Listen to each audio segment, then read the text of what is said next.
धर्मानुरागी सज्जनों, भक्तिमयी माताएं, व्रत कथाओं की श्रृंखला में आज हम लोग वट सावित्री व्रत कथा का श्रवण करेंगे। इस व्रत के करने से सुख शांति, समृद्धि, आरोग्यता सभी मनोकामनाएं पूर्ण होती हैं। विशेषतः स्त्रियां अपने पति की दीर्घायु, सौभाग्य कामना के लिए इस व्रत का प्रयोग करती हैं। आइए मन और अंतःकरण शुद्धि के लिए हरि संकीर्तन करते हैं। राधे राधे जपो चले आएंगे बिहारी, राधे राधे जपो चले आएंगे बिहारी, आएंगे बिहारी चले आएंगे बिहारी, आएंगे बिहारी चले आएंगे बिहारी, राधे राधे राधे राधे जपो चले आएंगे बिहारी। यह व्रत स्त्रियों का एक महत्वपूर्ण व्रत है, क्योंकि इसके करने से उनका सुहाग अचल रहता है। इसलिए सुहागिन स्त्रियां अखंड सौभाग्यवती बनी रहने की कामना से इसे करती हैं। सत्यवान और सावित्री की कथा का इस पर्व से गहरा संबंध है, क्योंकि सावित्री ने वट वृक्ष का पूजन और व्रत करके ही अपने सतीत्व और तप के बल से अपने मृत पति सत्यवान को यमराज से जीत कर पुनः जीवित कर दिया था। यही कारण है कि इस व्रत का नाम वट सावित्री पड़ा। शास्त्रों में कहा गया है कि वट अर्थात बड़, बरगद वृक्ष के मूल में ब्रह्मा, मध्य में भगवान विष्णु जनार्दन और अग्रभाग में भगवान शिव विराजमान रहते हैं। इस व्रत को ज्येष्ठ मास के कृष्ण पक्ष की त्रयोदशी से अमावस्या अथवा पूर्णिमा तक करने का विधान है, लेकिन ज्यादातर लोग इसे अमावस्या को ही करते हैं। विधान अनुसार यह व्रत केवल स्त्रियों द्वारा ही किया जाता है। यूं तो इस व्रत को सौभाग्यवती स्त्रियों के लिए ही बताया गया है, लेकिन कुमारी, विधवा, पुत्रवती और अपुत्रवती स्त्रियां भी इस व्रत को पूर्ण श्रद्धा से करती हैं। इस दिन वट वृक्ष का पूजन किया जाता है, साथ ही सत्यवान सावित्री और यमराज की पूजा की जाती है। व्रती को प्रतिदिन प्रातःकाल नित्य कर्मों से निवृत्त हो स्नान करके पवित्र होकर स्वच्छ वस्त्र धारण करने चाहिए। फिर जल से भरा पात्र लेकर वट वृक्ष के पास जाकर संकल्प बोले, मैं अपने पति और पुत्रों की आयु, आरोग्यता प्राप्ति एवं जन्म जन्मांतर के सौभाग्य की प्राप्ति के लिए सावित्री व्रत का संकल्प करती हूँ। हे वट, अमृत के समान इस जल से मैं तुमको सींचती हूँ। ऐसा कहकर पत्र का जल जड़ों में डाल दे। वट के तने पर रोली, चंदन का टीका लगाकर चावल, चना, गुड़ आदि चढ़ा देवे। विधिवत पूजन करें। मिट्टी से बने सत्यवान सावित्री और यमराज की प्रतिमाओं पर कुमकुम, चंदन लगाए एवं अगरबत्ती और दीपक पूजन करें। फूल से पूजन करें।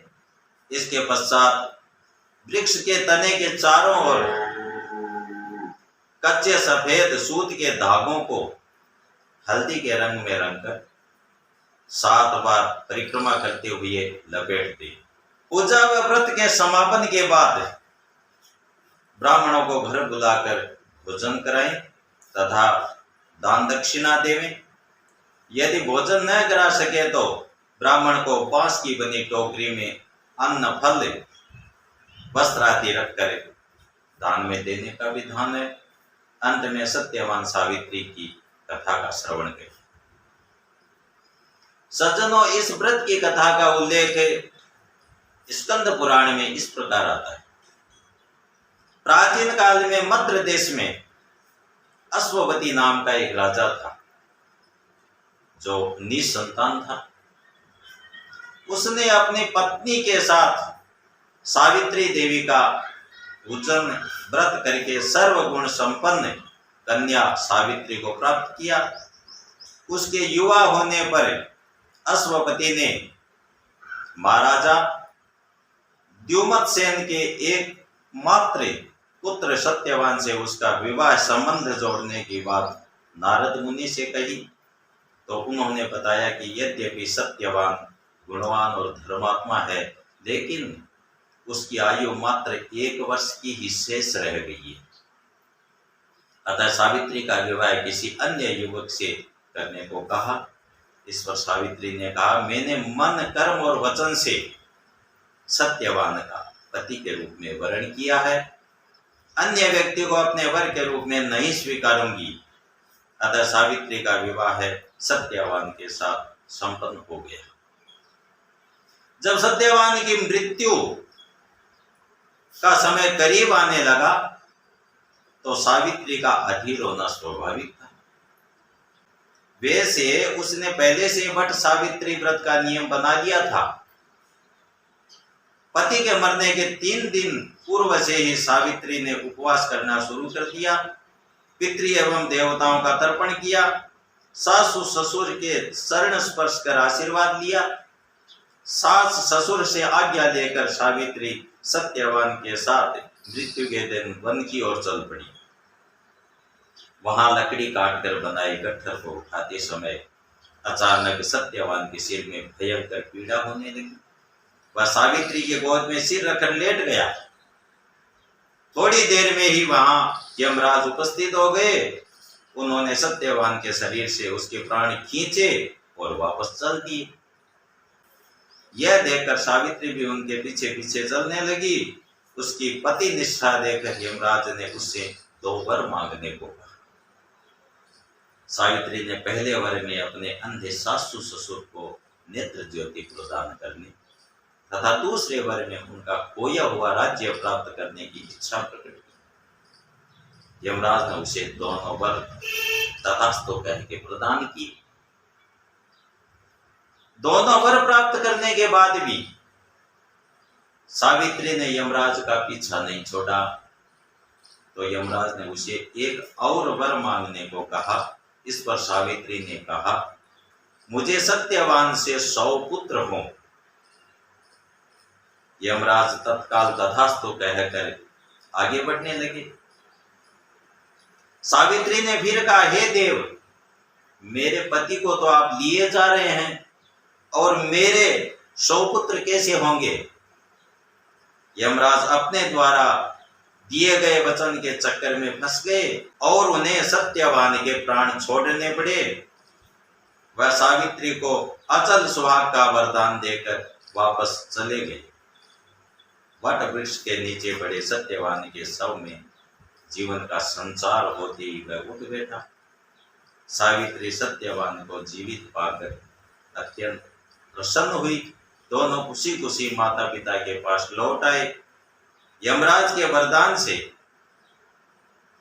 सत्यवान को अपना खोया हुआ राज्य भी मिल गया और उसके माता पिता को नेत्र ज्योति प्राप्त हो गई। इस व्रत के महात्म्य से सत्यवान सावित्री ने 100 पुत्र पैदा किए। इस प्रकार सौभाग्य की रक्षा के लिए यह व्रत किया जाता है। जय गौ माता, जय गोविंद।